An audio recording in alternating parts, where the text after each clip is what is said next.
મોરબીમાં મચ્છુ બે ડેમના કાંઠે પાંજરાપોળની 110 એકર જગ્યામાં 10 લાખ વૃક્ષોનું મિયાવાકી પદ્ધતિથી વન કવચ બનાવવામાં આવ્યું છે।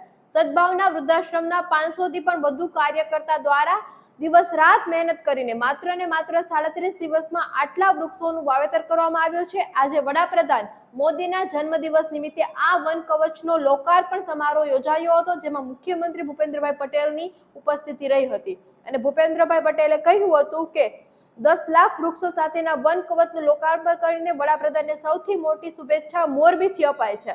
વિકાસની સાથે પર્યાવરણની સુરક્ષા પણ ખૂબ જરૂરી છે અને વધારેમાં વધારે વરસાદનું પાણી સંગ્રહ કરીએ। આપણી પાસે વિઝનરી લીડરશિપ છે, તેનો ભરપૂર લાભ મળી રહ્યો છે અને અત્યારે ગુજરાતમાં ગ્રીન કવર વધ્યું છે।